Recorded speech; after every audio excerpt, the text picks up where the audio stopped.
श्री कृष्ण कहते हैं, यह जो आपके आसपास भीड़ है, इनको कुछ ना कुछ मतलब है। आपसे जिस दिन मतलब निकल जाएगा उस दिन आप अकेले रह जाएंगे। रुलाते तो सभी हैं, लेकिन अगर कोई तुम्हारे लिए रो पड़े तो उसे कभी खुद से दूर मत करना।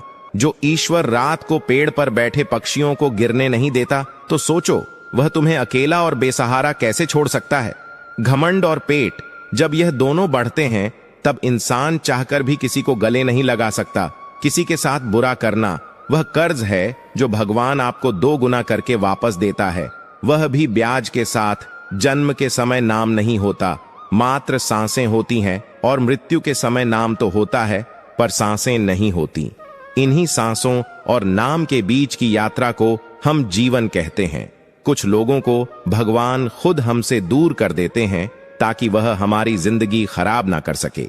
मेरी गलतियां मुझसे कहो ना कि दूसरों से, क्योंकि उसे सुधारना मुझे है, उनको नहीं। शरीर से कोई सुंदर नहीं होता, सुंदर होते हैं व्यक्ति के कर्म, उसकी वाणी, उसके व्यवहार, उसके संस्कार और उसका चरित्र। जिसके जीवन में यह सब है वही इंसान दुनिया का सबसे सुंदर शख्स है। अच्छे कर्म करने के बावजूद भी लोग केवल आपकी बुराइयां ही याद रखेंगे। इसीलिए लोग क्या कहते हैं, इस बात पर ध्यान मत दो, अपने कार्य करते रहो। जब बुरे दिन आते हैं तो बुद्धि भी घास चरने चली जाती है। इंसान चाहकर भी सही निर्णय नहीं ले पाता।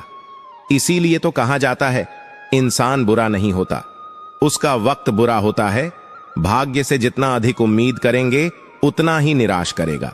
जब इंसान का अच्छा वक्त आता है तो वह भूलने वाली चीजों में सबसे पहले अपनी औकात भूल जाता है।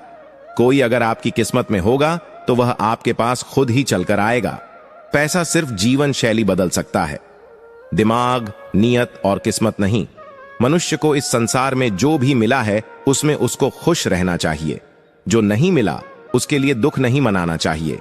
पेट में गया हुआ विष केवल मनुष्य को मारता है, परंतु कान में गया हुआ विष कई संबंधों को मार देता है।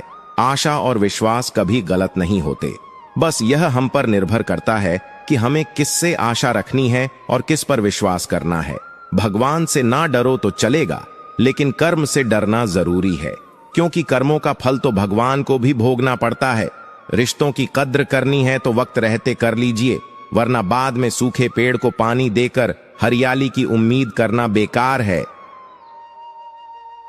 मत कर इतना अभिमान खुद पर। यह इंसान तेरे और मेरे जैसे कितनों को ईश्वर ने माटी से बनाकर माटी में मिला दिया। जिंदगी में 2 चीजों का कभी घमंड मत करना, एक पैसा और दूसरी सूरत, क्योंकि गरीबी आते देर नहीं लगती और चेहरा किसी हादसे में बदलते जरा भी वक्त नहीं लगता। मांगना नहीं, कमाना सीखो, फिर चाहे इज्जत हो या दौलत। आगे बढ़ने वाला व्यक्ति कभी भी किसी को बाधा नहीं पहुंचाता और दूसरों को बाधा पहुंचाने वाला व्यक्ति कभी आगे नहीं बढ़ सकता। सलाह देने तो हजारों आते हैं, लेकिन जब साथ देने की बारी आती है तो केवल भगवान आते हैं। जिन्होंने समय पर साथ दिया, उन रिश्तों की कद्र समय से ज्यादा करनी चाहिए। दुनिया बड़ी भुलक्कड़ है, वह तो उतना ही याद रखती है जितने से उसका मतलब होता है। दुआएं मांगने से किसका भला होता है, मिलता तो वही है जो हमने बोया होता है। परेशानी आए तो ईमानदार रहे, धन आए तो सरल रहे, अधिकार मिले तो विनम्र रहे और क्रोध आने पर शांत रहे। यही जीवन का प्रबंधन कहलाता है। इंसान एक दुकान है और जुबान का ताला। जब ताला खुलता है तब मालूम होता है कि दुकान सोने की है या कोयले की। सुख हमारे अहंकार की परीक्षा लेता है और दुख हमारे धैर्य की।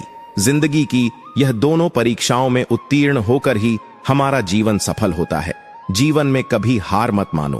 क्या पता किसी समस्या के अंदर तुम्हारी एक बड़ी शुरुआत छुपी हो। प्रेम हमेशा माफी मांगना पसंद करता है और अहंकार हमेशा माफी सुनना पसंद करता है। गलत लोग हमेशा हर किसी के जीवन में आते हैं, लेकिन सीख हमेशा सही देख कर जाते हैं। बुरा लग जाए ऐसा सच जरूर बोलो, मगर सच लगे ऐसा झूठ कभी मत बोलना। जीवन में धैर्य अत्यंत महत्वपूर्ण है, क्योंकि यह बात हमेशा याद रखिए कि बूंद बूंद पानी से ही घड़ा भरता है। उस इंसान को कभी नजरअंदाज ना करें जो आपसे बेहद प्यार करता है, आपकी देखभाल करता है और आपको याद करता है, क्योंकि एक दिन जब आपकी आंखें खुलेंगे तो आपको यह एहसास होगा कि तारे गिनते गिनते आपने चांद खो दिया। चोट का असर लगने पर नहीं, अनुभव करने पर होता है। और आत्मा पर लगी चोट शरीर की चोट से ज्यादा गहरी और पीड़ादायी होती है।